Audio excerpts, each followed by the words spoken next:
Welcome to RuckUp Podcast. To all the essential workers out there during this epidemic, thanks for your help, thanks for your support, and thanks for staying strong. On today's episode, the customers that we interact with on behalf of our agencies, what they really want is an officer to preclude anything bad from happening, right? They're not thinking something bad will happen, and I better have an officer here when it does. So check out the show notes for all the information for our guests, and also call us in, let us know your story so you can hear it on the air. So we all do different things to keep ourselves healthy. I know for myself, I'm not a big fan of working out, but I do it anyway. I do it because I want to obviously stay healthy, I want to live longer, and I want to be there for my kids. I want to be there for my grandkids. I just want to be there in general. The same goes for vitamins, supplements, things that you need to keep yourself healthy. Now, I obviously am more of a proponent of taking vitamins than I am for working out. But realistically, if I want to help things to help me sleep better at night, I take melatonin. If I need to catch up on my vitamins, especially vitamin C, I do that. Zinc, D3, the list goes on and on. For myself, I don't always get to take those intakes in my food. My body doesn't work that way, so I do need to take other supplements to help myself. And the best place to do that is Swanson. Swanson has always been a provider of vitamins and supplements for me and my family. So check out Swanson Vitamins and Supplements. That's SWANSON.com. And don't forget to use that checkout code UP20, UP20. Again, that's UP20, UP20 at SWANSON.com. Stay safe out there, and remember, stay healthy.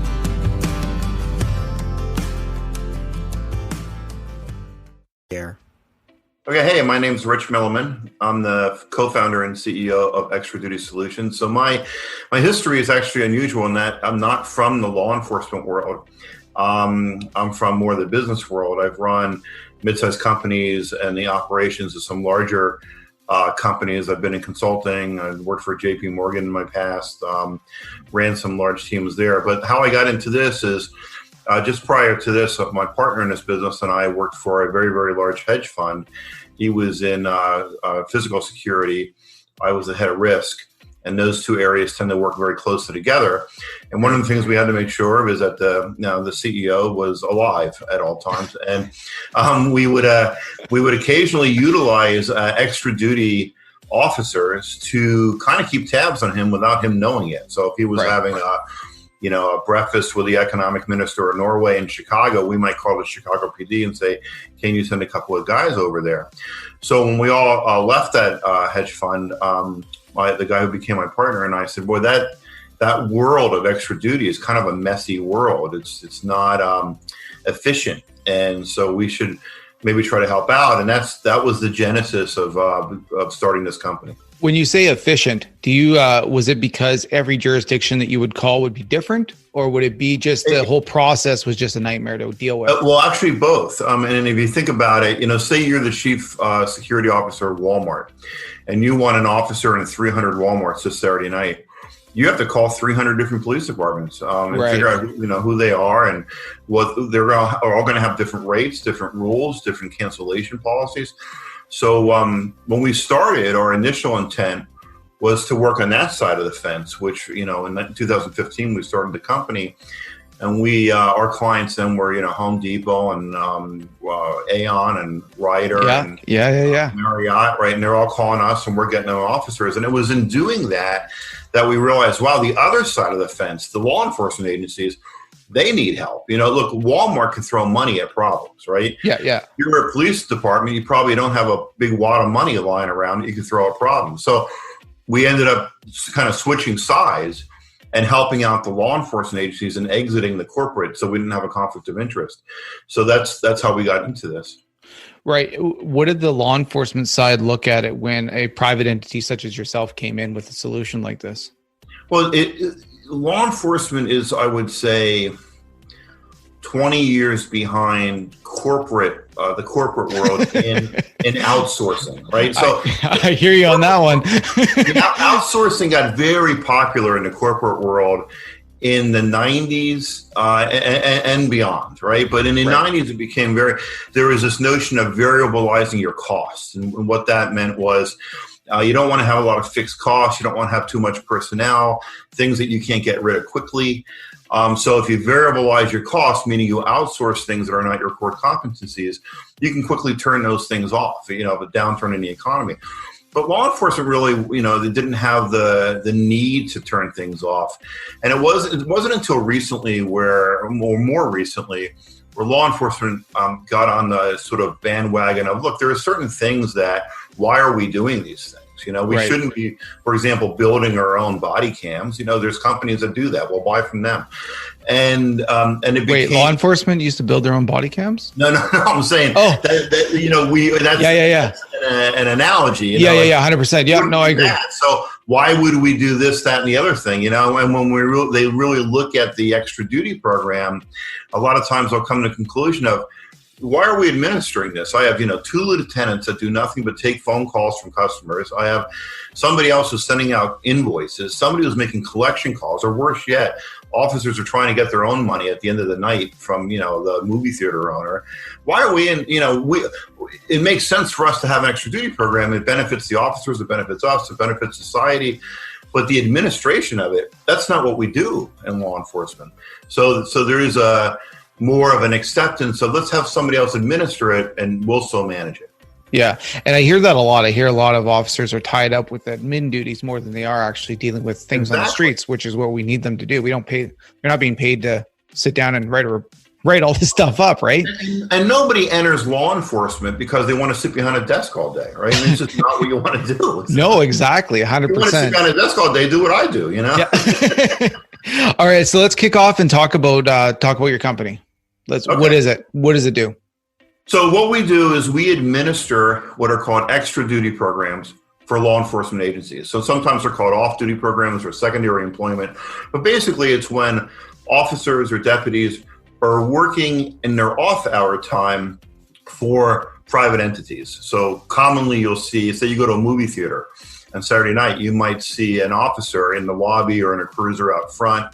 Or if you go to a Walmart on Saturday night, or Verizon is laying new wires in a street, cables in a street, and they have an officer in a cruiser in case there's an accident or something like that. All those are examples of extra duty. And when those officers are working those shifts or details, as they're commonly called, they're being paid by those entities, the movie theater, Walmart, Verizon, whomever.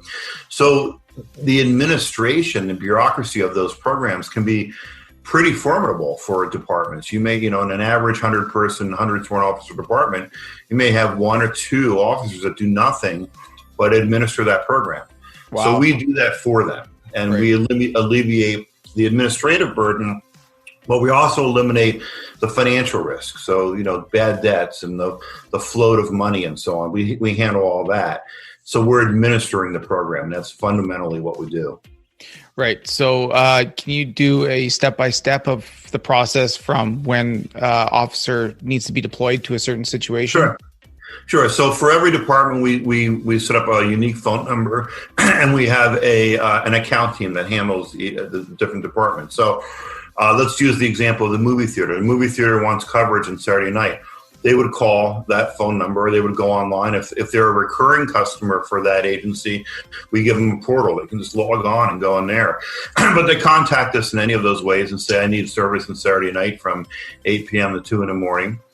We take down the information. We make sure that they're set up properly as customers. So certain agencies may require proof of insurance, or they may require agreement of terms and conditions. So we handle all that. And then we put the details of that shift out to the officers. So every officer gets an app and an online portal. So I'm just hang on 1 second. No worries. I'm assuming you can edit this. I might. Or it could be good comic relief. Exactly, 100%. Yeah. So every officer gets a portal and an app. If you have an iPhone or an Android phone, you can use the app. If you're my age and you're still using a flip phone, you can you can go onto the portal and anything that's connected to the internet. So you can see what jobs are available, which ones you might be interested in taking. If the agency has a fairness algorithm where they assign the jobs or they divvy up the jobs by seniority or how much you've worked since the first of the year or some rotation list, we can handle all that. So the officers sign up for jobs or put their hat in the ring and get jobs. And then when they work the job, they check in and check out. So we need to know. I want to stop you for 1 second. Is that a first come, first served type of basis? So that message all depends. Like we have some agencies that are first come, first serve. We have some that use a rotation list or some type of a point system or a pick system by seniority. Or we have, basically the closer you get to Boston, the more complex these algorithms. I've heard that actually multiple times. Yeah, we have a couple, near Boston. You pretty much have to be a NASA engineer to understand the algorithm. I get that 100%. Yeah. Yeah. So, and then the officers can check in and check out. And again, they can do that on their phone or on a computer or whatever, because, sometimes you might be at that movie theater, to go back to that example, and it's 2 a.m. and the manager says, hey, do you mind staying an extra hour? We're running late. So we just need to know that so you get paid and we invoice correctly. Right. And then whenever your paychecks come out, we send you a paycheck for your extra duty. And we can either pay officers directly, or we can pay the municipality, who in turn pays the officers. So it's up to the CFO how that works.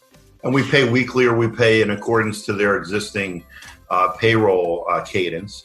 And then we invoice and we collect from the customer, so that the agency is now out of that business of sending out invoices and making collection calls and so on. And we alleviate all the risks. So if some landscaper goes out of business the week after a detail, that's our problem, where the officer gets paid no matter what. Or if some big utility doesn't pay us for 3 months or 4 months, that's our problem. So we're alleviating all that financial risk and all that administrative burden. Right. No, I just want to go back to the client portal section. So when a client logs in and they contact you, they have the ability of, obviously, they're going to tell you the hours, they're going to tell you the location, and then you are going to determine from there which obviously jurisdiction the officers are coming from, and then you'll contact that department. Is that how it works? Yeah, usually what happens is, let's go back to our example. The movie theater is they know that they're in Elgin, Illinois, and they're going to call the Elgin Police Department. Now, if they go on the website for their particular department, and we're working with that department, even though it's a local phone number, it's probably going to come to us. It's ringing where we are. So we have 4 operations centers around the country, and we spread our account teams out across at least 2 of those centers. So that way, if there's a hurricane or something like that in one center, people can't get to work, there's people on that account team at another center. Right. So we take the call from that moment on. You're working with us. Right. And you were also talking about how the officers access this. Do you find that officers have nowadays, especially with the flow of technology, that officers are more capable of dealing with these type of technological, outcomes? Because if we took a lot of technology, say 10 years ago, where people were kind of a little out-aging technology as it was coming in, do you find that officers are having an easy time using your resources? Yeah, they actually prefer it, because, a lot of times agencies, the law enforcement agencies, if they're not using like our service or some type of software to do this, they're posting detail availability on a wall in a hallway or something like that. And if you work night shift, by the time you come in, all those jobs are taken. Or if you're out for a week on vacation, you don't know what's going on. So yeah, it's very easy. We do training right before we start. But new officers that come on after, they don't really need training. They just sort of pick it up and use it. And like you point out, the younger officers they grew up with the technology, so it's very second nature to them. Right. Now, I did want to talk about some of your first clients. What was the first client you brought on board with your service? Yeah. So The first law enforcement agency that we started with was Delray Beach, Florida. That was in January of 16. So we've been doing this for that's 4.5 years now. Yeah. Sorry, I want to kind of change my terminology here, because would the client be the company you're working with, and then the agency would just be a partner of yours, or how do you? Well, that's like a tricky little. We think of it as there's kind of a client and a customer, right? Okay. So we signed the contract with the municipality. So in that example, Delray Beach, we signed a contract with the city of Delray Beach to provide our service to their police department, right? Right. Okay. Now, when say that movie theater calls and wants service in Delray Beach, they're kind of a customer. They're really a customer of Delray Beach, not ours, but we're just administering that flow.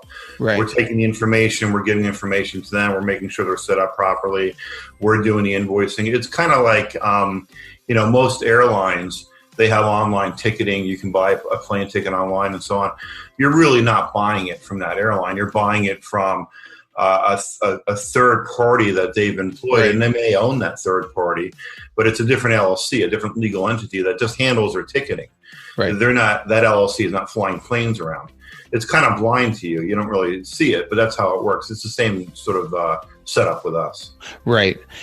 So what would be the reasoning that a place like, say, we'll use the movie theater because that's the example you've been using, but what would be the reason they would use law enforcement as security for certain situations? Yeah, so it just depends on the sort of the need of the movie theater, but in certain cases, the benefit of having law enforcement over security, let's say, is first of all, it's a uniformed officer, right? So right off, over half of the customers that we interact with on behalf of our agencies, what they really want is an officer to preclude anything bad from happening, right? They're not thinking something bad will happen and I better have an officer here when it does. It's if I have an officer here, like in the movie theater lobby, right? The kids won't get as rough as they would have if a deterrent. So that's, it's a benefit when it's a quote unquote real officer, right? Right. The other benefit that I hear from the customers is, look, if an officer calls for backup, the backup shows up, right? So, right. So that's a benefit. And then third, while there is rules and regulations around security firms, it differs from state to state, from county to county, and so on. It tends to be a little bit more standardized in law enforcement, right? So if you have an officer standing there, he has been to the range on a subscribed number of times to learn how to use his sidearm, right? Right. You have an armed security guard. It depends, right. Where you are and what the regulations are. So as a result, there's a lot of entities out there that prefer an officer. But the charge rate would be much higher. Obviously, typically it's higher for officers than it is for security. It's certainly unarmed security. Yeah, and that gap differs wherever you are in the country. And I know you're in Canada, I'm in the United States, but it can be quite different in different areas, and it can be almost the same in different areas. It just depends. Absolutely. Obviously, we don't want to go into how the world's crumbling right now, but I do want to ask you a question about the extra duty being used during this time. Have you found an increase in extra duty coverage being used? Yeah. Basically, extra duty tends to be counter-cyclical, right? Yeah. So when things are bad or scary, there is more of a need for it.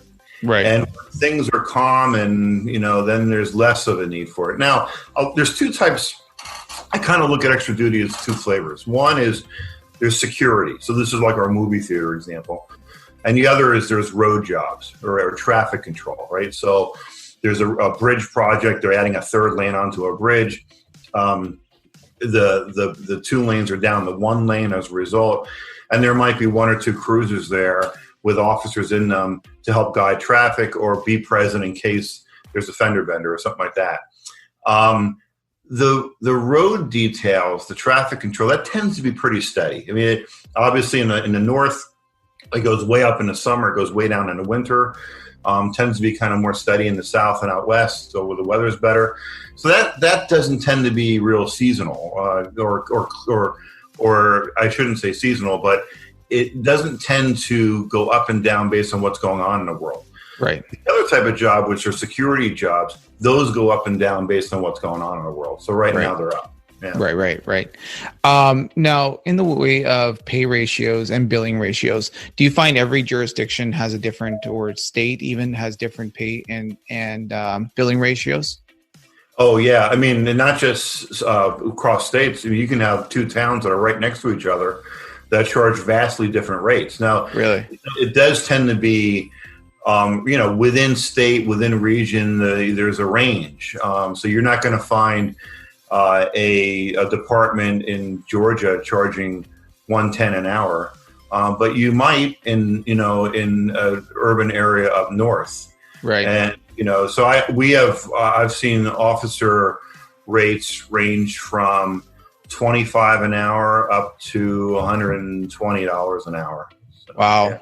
Yeah. That's impressive. And it depends where you are, and it can even depend. Is it a holiday? Is it a weekend? Is it a last minute detail? Like, did you just call in today for tonight? That you might have to pay a different rate for that.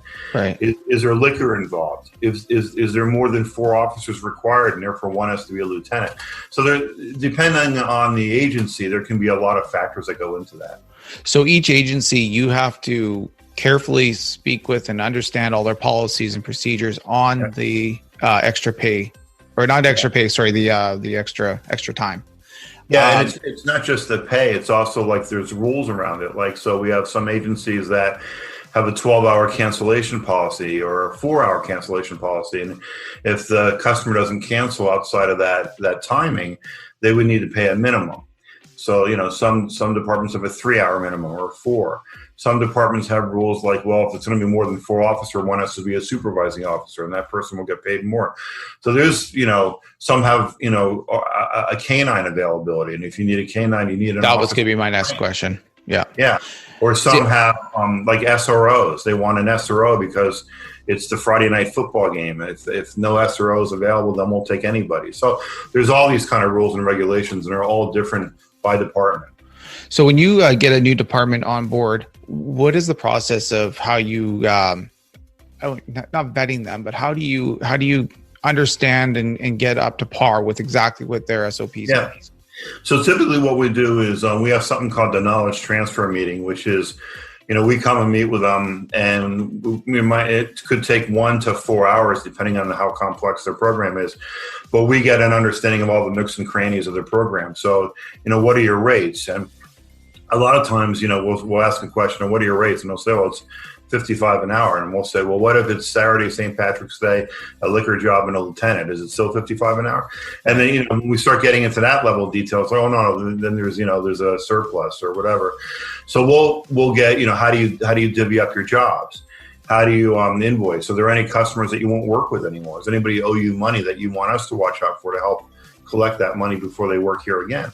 Yeah. So we'll get into all those nooks and crannies, and then we come back to our office and customize our infrastructure for what they need. So, we might, regulate. Well, they want every customer to provide proof of insurance.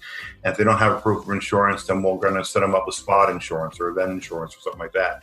So we customize all that. And that usually takes about 2 weeks. And then we run some test jobs to make sure they're being assigned correctly in accordance with how the department wants all this to work. We do training, and then we're off and running. Now, with the extra pay rates, I've been hearing a lot of some, I wouldn't say rural towns, but towns that some officers actually literally have to get 2 or 3 different jobs. Do you find that the pay rate, and this is more of, I guess, because you know the industry really well, I'm asking you this, do you find that the pay rate is extremely low for officers nowadays than it was 5-10 years ago?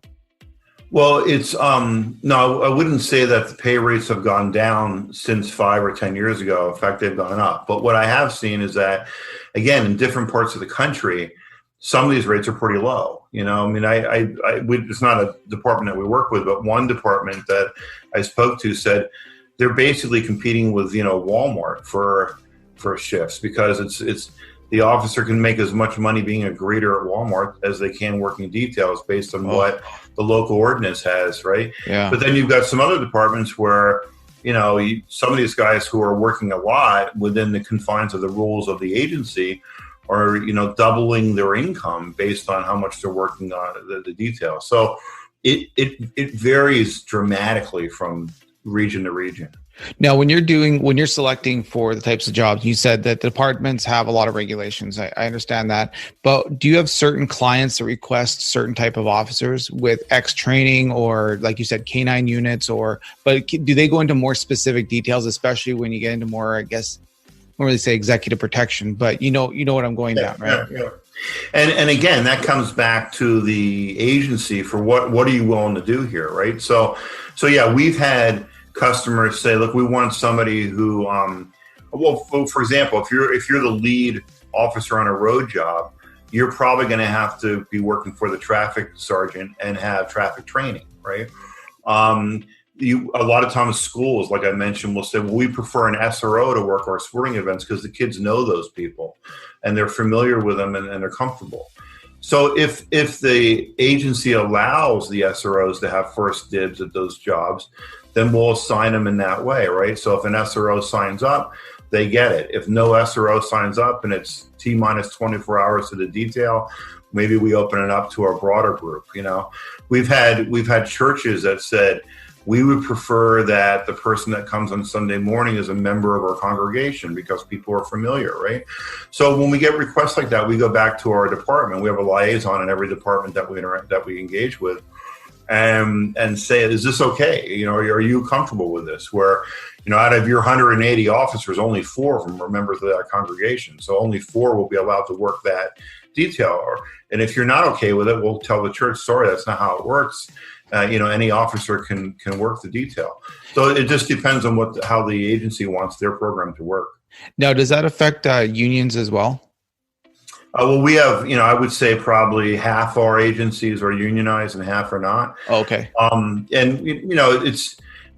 would say the only real difference that I see is that in the unionized agencies, it's typically the unions that are making the rules that we are abiding by. Okay. As opposed to the rules are only as a result of city ordinances or, the chief is making the rules. But from our vantage point, it's kind of the same thing. Give us the rules, give us how your program works, and we will administer it in that way under your guidance. Yeah, because I'm just seeing it as an officer's perspective. If I was told that I couldn't work A, B, and C gig coming up because I'm either underqualified or I'm not a member of the congregation or this, that, I think I'd get a little frustrated after about 3 or 4 times. So Yeah. And again, that's why it's up to the agency. It's the same thing as if we get feedback on an officer. We get positive and negative feedback. Most customers are hesitant to call the police department and give them negative feedback on an officer. They have no problem calling us. Oh, gee, I'd love to hear some stories. Yeah.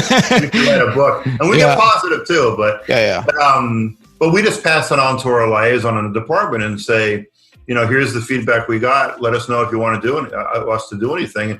And sometimes, we've had a union member call us and say, based on our agreed upon union rules, that guy can't work extra duty for 3 months because, that's in violation of our rules. So we'll take him off the list for 3 months. But we just do that on behalf of the department. We don't make these rules. We just administer them.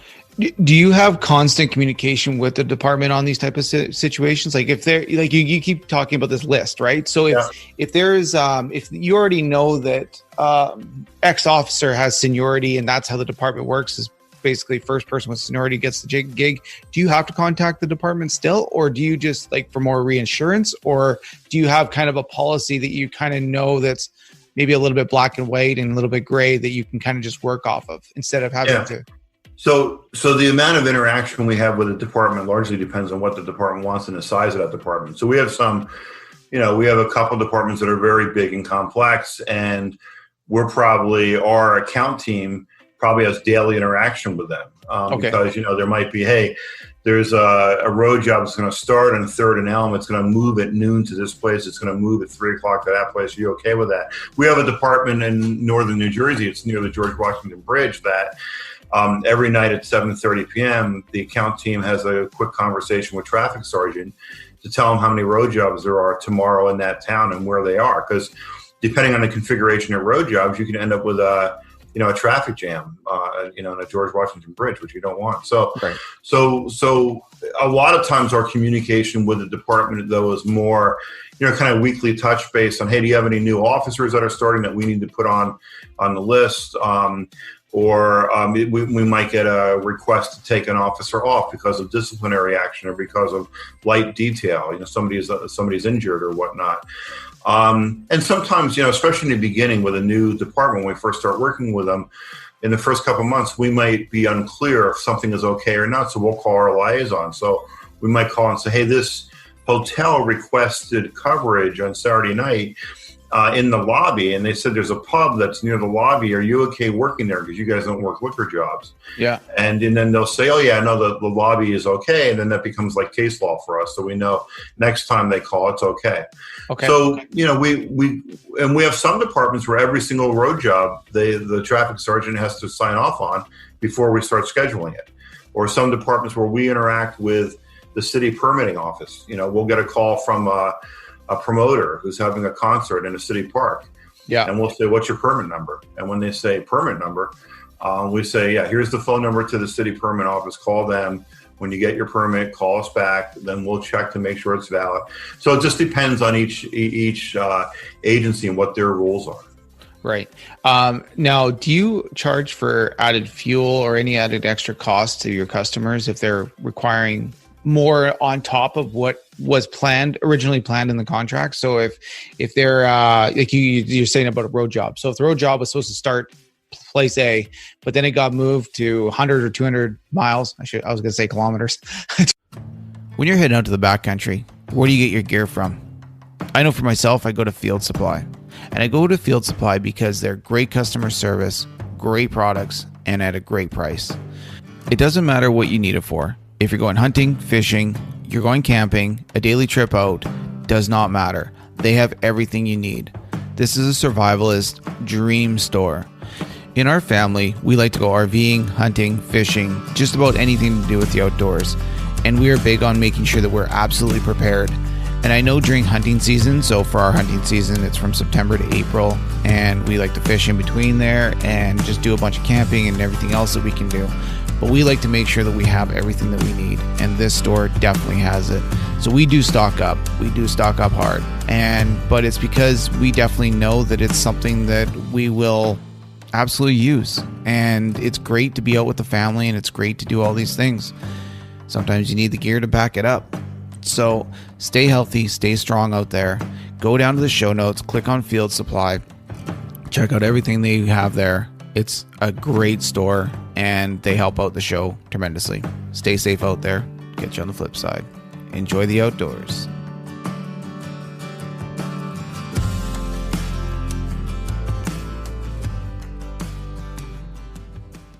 Yeah. 200 miles north, then you're like, okay, well, now we're adding more time, we're adding more kilometers. Right. Will you charge them for that, or is it just a flat rate of the guards? Well, no road job's going to move 200 miles because you're in a different state at that point. Yeah. No, but sorry, that was a bad analogy. Yeah, but again, that depends on the ordinances, right? It's not going to be up to us. We're not going to charge anything extra. I mean, the way we get money is we charge a percentage, an admin fee, on top of the invoice, right? And that's how we get paid. We don't charge the municipality or the department anything at all. Our service is free to them. Now, if, let's say, like here's an example. We have some departments that they have signage, like electric signs, like you might see in a 5K or, some running like go this way or go that way. And they may say, look, if anybody wants the signage, it's $100 a day. Or, a lot of departments, I would even say most on the East Coast, charge for cruisers, either a half-day rate or a full-day rate or an hourly rate.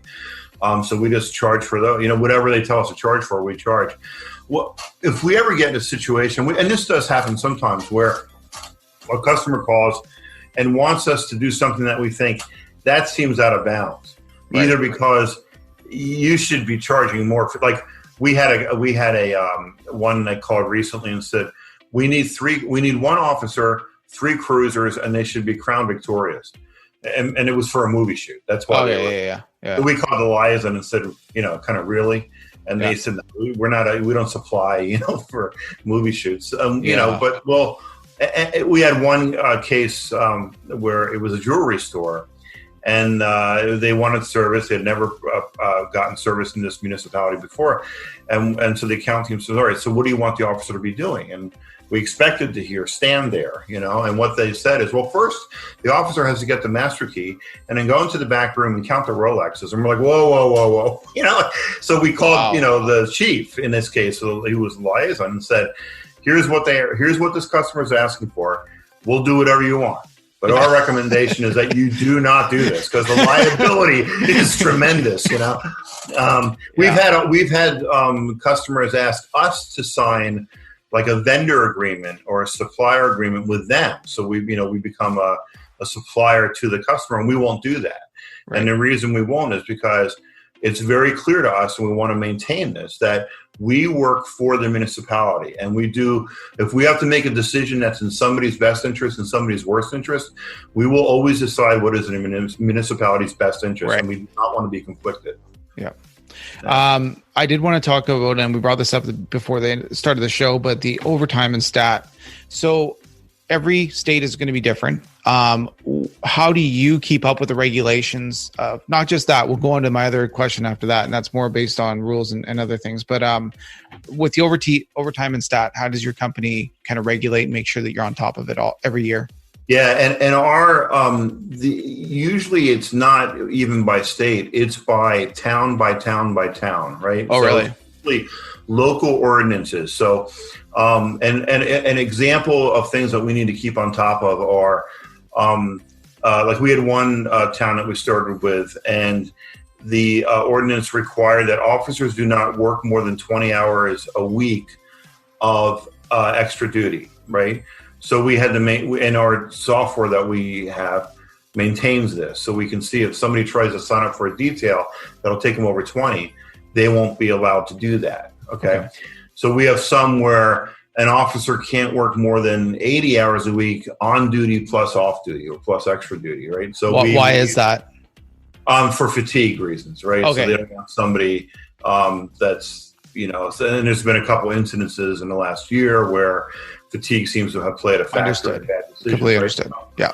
So we have on-duty scheduling software too, which again we can give for no charge to the agency because we're getting that fee from the customer. But if they're using our on-duty scheduling software, then we maintain it real time. If somebody is supposed to work 42 hours this week of on duty and they try to sign up for 40 hours of extra duty, you're not going to be able to do that because it violates the rule. And if somebody uses somebody else's, if an agency uses somebody else's on-duty scheduling software, we can usually interact with it to apply those rules.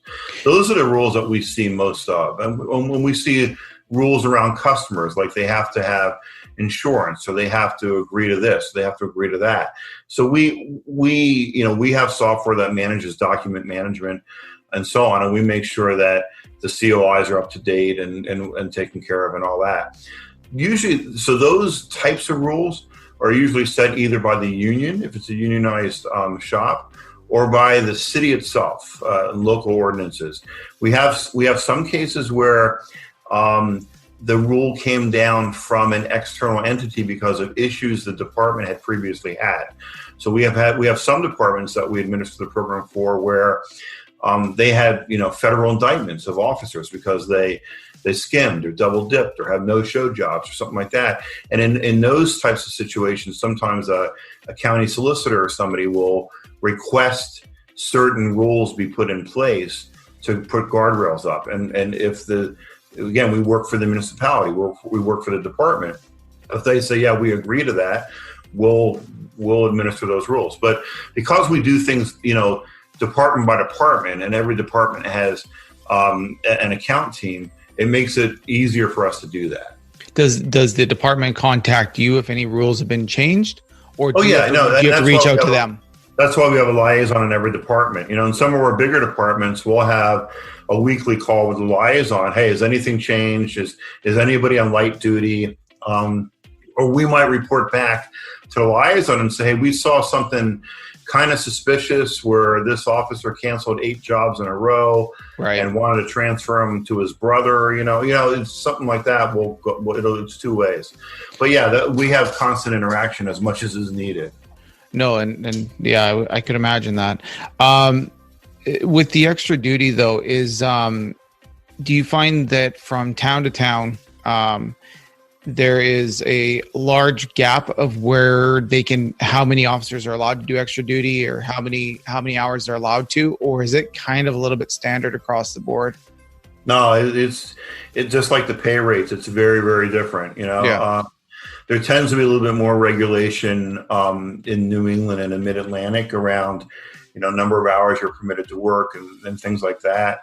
And you get farther out west in the more rural areas, they typically don't need to have these regulations. They don't have that as much work. We have some departments where if there was no regulations, you could have officers working an extra 40 hours a week every single week on this stuff. But when it depends on where you are, how much is really needed. So that's geographically run.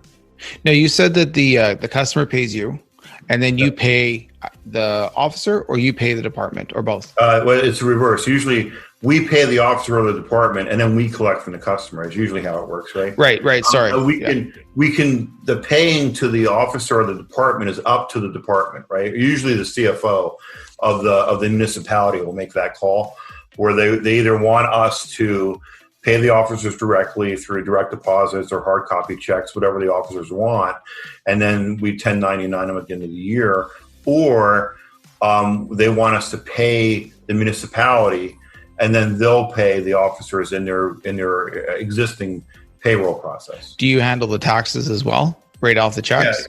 Yeah. So for 1099ing, there's not a tax liability. We submit the 1099s at the end of the year in accordance to IRS rules. Okay. If they're getting paid, if we're paying the municipality and the municipality is just paying through their existing payroll, there's really no difference in it's a W-2 with taxes withheld.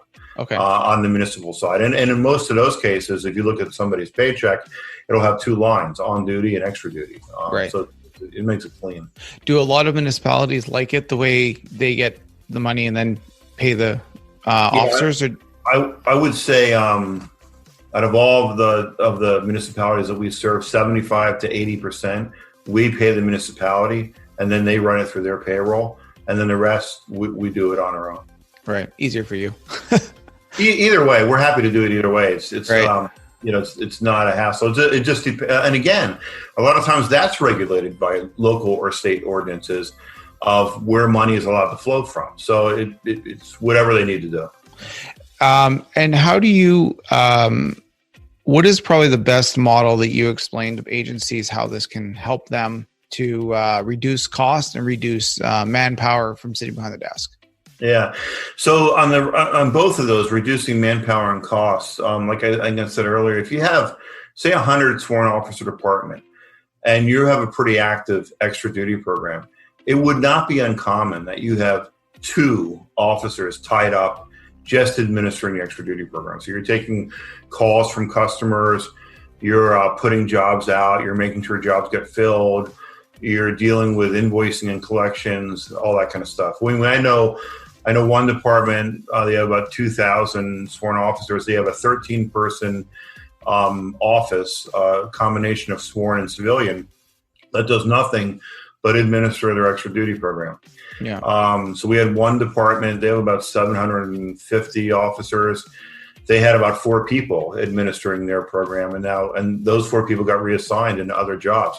So to your point about saving money, in that example, they saved the salary and benefits of 4 people that they would have had to hire into other jobs. They can just put them somewhere else. Yeah. So there's a big administrative saving in that regard. And then on the pure finance side, one thing that people don't consider a lot in these programs is what's called float. So float is, say you work a detail and we pay you at the end of the week, and then the customer pays us 40 days later, right? Yeah. So we floated that money to the customer for 40 days. Yeah. So look, if you have a small program, that's not going to be much money. But if you're doing 1,000 jobs a week and you're getting paid at 30 days or 35 days, you're probably spending hundreds of thousands of dollars a year in float costs, because money's not free. Yeah. And a lot of times that's kind of disappears. Like it's not tracked anywhere, but it's real money that goes out the door. And then you have bad debts. I've talked to some departments. I was just on the phone with one in New England last week that said they had $400,000 of bad debts in the last year. And so who's paying for that? Taxpayers are paying for that, right? Yeah, it's not like it's free. So we take on that risk too. So, and then you're not paying for software, you're not paying for anything, So it can save a fair amount of money. There was one department. This is a bigger department, but they said, can your team do an analysis of how much we could save by going with you? And we, got all their numbers and we figured out the float costs and how many the salary costs and fully loaded. And it was $2 million a year, every year. Jeez, wow. That they could save just by having us do it. And the way the money gets paid is through a small admin fee that the customers pay. So the taxpayers would save all that money. Now, when customers are using law enforcement departments, they still have receivables. Like the customers don't pay right away for law enforcement. It depends. So there are some agencies that require all customers to prepay, right? So if I call up, that's the way I think of it. As soon as you say that, that's what I would think. Yeah. So that happens sometimes, right? Where like I said, sometimes. Yeah, where I'm having a wedding on Saturday night, and the venue requires one officer. If I call up, they're going to say, "Give us a credit card number," send us a check before the day hits, right? Yeah, that's one way. Or sometimes officers are paid at site. So at the end of the wedding, somebody goes up to an officer and gives them money, which, there's all sorts of problems with that one. But, a lot, if you have a larger agency or say you have a pro baseball team in your town, in your footprint, right? You're not going to go up to them and say, in the beginning of the baseball season, send us $1 million to cover all the officers. It's just not how it works. And so, for utilities and publicly traded companies, we typically just invoice them. Right. Or even like little churches or, anybody that the agency already has a relationship with and it's proven to be a good payer, we'll just invoice them and then they just pay us. Now, if somebody starts getting behind and, we have to have a conversation, right? But, but other than that, I would say we've invoiced over, or I shouldn't say invoiced, we paid officers and city admin fees and cruiser fees over $50 million, to the tune of over $50 million in the last 12 months. And of that 50, I bet we've invoiced 96% of it and had the other 4% they prepaid because either they wanted to or they had bad credit or something like that. Yeah. So I'm just trying to wrap my head around that because it just seems weird that the clients. Well, I understand where you're like the baseball analogy was perfect because that kind of blows it up on a bigger scale for me though. If you're a little landscaper, there's no reason why you can't prepay, right? 100%. You can't pay it this week. You can't pay it next week either. So why am I going to lend you the money, right? But if you're the Philadelphia Phillies, I wouldn't expect you to send me a check for $1.6 million at the beginning of the year to cover all the office. Now that would be nice, wouldn't it? Yeah, it'd be nice. I wouldn't expect it. Is there certain departments that are like, okay, well, this church group or this client of ours, we kind of give it a little bit of a discount? Do they? Oh yeah, and we do that too. Like sometimes we'll start with a department. They'll say, look, we don't charge churches our city admin fee. Could you not charge your admin fee to the churches? And typically we can do it because the churches might be 2% of the overall program. So we'll say, right. We'll do that. And then sometimes they'll say, look, we want you to not charge admin fees to the following groups. and it's 30% of the whole program. And we said, well, look, the only way we can do that if we charge slightly more to everybody else or something like that. And sometimes we'll say, all right, do that, So yeah, we can usually accommodate those types of requests. Those are not uncommon. Right. So where do you see yourself in 5 years, or the company? Well, we were the first company that got into this, and like we mentioned in the beginning of this talk, our first customer was January of 16. So 4.5 years ago. We now have 83 agencies that we administer the program for in 16 states. There's 18,000 police departments in America, plus all these sheriff departments. So, I think we have a long way to go, and I think this is the infancy, and a lot of agencies aren't even aware of our service. So I think that, it's funny, a lot of our agencies will come to us and say, hey, can you guys handle all of our crossing guards too? Or can you guys handle all of our tow truck stuff too? And while it's tempting to run after shiny things, I'm always like, you know what? We should just stick to our knitting, keep doing what we're doing, because there's, another 17,000 departments out there that could use our service. So I think we're just going to keep growing. We've doubled in size every year since we started. So hopefully that'll keep up for a while. Oh, absolutely. What advice can you give people that are looking to get into more of an entrepreneurship type of? Yeah. So the one thing that I would say is, if you're thinking about moving in, starting your own thing or getting to an entrepreneurial thing, is make sure you're really honest with yourself if that's what you want to do, right? Because it's look, everybody kind of focuses on the good points of being an entrepreneur, right? If your business really takes off, you make a lot of money, you're your own boss, you can go to Spain next week, you don't have to ask anybody. But there's a lot of responsibility, and it's, all these people that are working for you, you're really working for them at the end of the day, right? If you do something idiotic and have to lay off 5 people because your business got hurt, that's 5 lives that you're, not just their lives, their kids, they have spouses that you're impacting with your idiocy, right? So you need to just make sure that you're okay with that responsibility. And I'm not saying therefore don't do it, but a lot of people just they only focus on the good stuff, on the rewards, and they're not really honest with themselves of, do they want that life? Right. So that's, I always tell people that when they ask me about entrepreneurship, I always say, just be honest with yourself if that's what you really want. No, that's very good advice. Are you looking to branch out besides the United States? Yeah, we've had a couple calls in Canada for a service. I've actually spoken also with the Virgin Islands. British Virgin Islands, actually. So yeah, we're interested in Canada, especially because I think it's a similar process up there as it is in the United States on the off-duty stuff, the extra duty stuff, and that our service could be transported up north of that border very easily. And we'd like to have a service center up there and hire people up there to serve Canadian market. So I think that'll definitely happen. It's just a matter of when. But yeah, we're very focused on moving to Canada too. Yeah, because I can be honest with you, as a Canadian, I've never heard with that, and I deal with law enforcement every single day, and I know that a lot of them are getting a little bit sick and tired of sitting behind a desk and doing admin work. And we even talked about that because they're starting to implement new softwares for reporting and stuff like that, just to kind of get them out of sitting behind a desk. So realistically, I couldn't see why your services wouldn't be rendered up here. Like, it just, I couldn't see it being not rendered at any law enforcement department.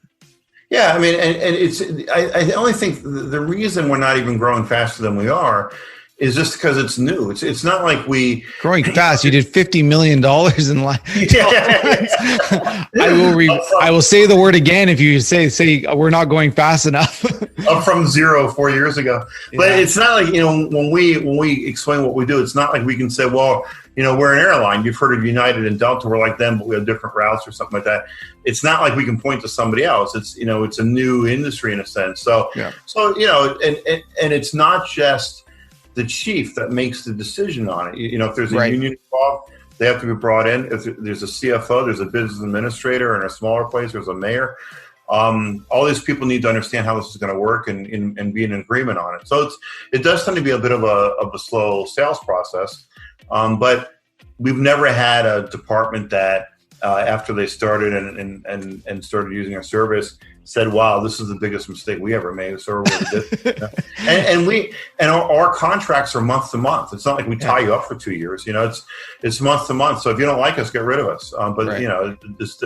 it's very rare that somebody has a problem. So. I just don't understand. The benefit would be nothing, or the benefit would be everything, because you're not even charging the department. There's no cost, and you can leave anytime, right? Exactly. So we try to make it as why wouldn't you do this as possible? Yeah.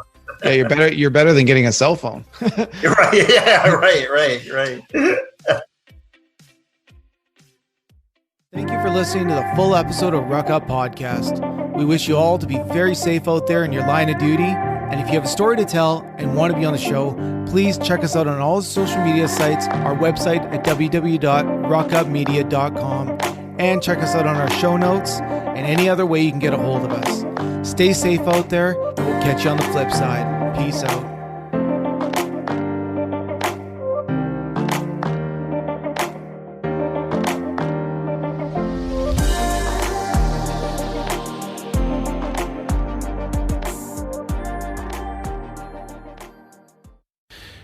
Do you have a story to tell?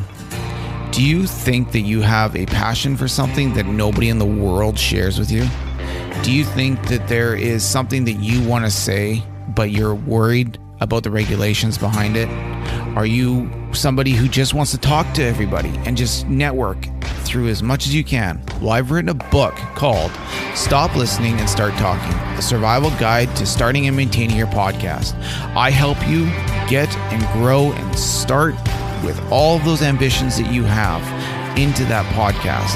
And I help direct you into areas that you may not know. Podcasting is easy to get in front of a mic. Well, sometimes it is. But the hard part is actually the stuff behind the scenes. All the editing, all the different apps, and all the different sites that you go to. So there's a lot involved. And all I want to do is help guide everybody into the right directions that best suits them. I'm not giving you the answers and telling you have to do this. What I'm doing is I'm giving you options. I'm giving you pricing of stuff. I'm giving you other avenues that you can go through to help yourself. It's a great platform, and it'll do what you want it to do. So go down to the show notes. Remember, check it out.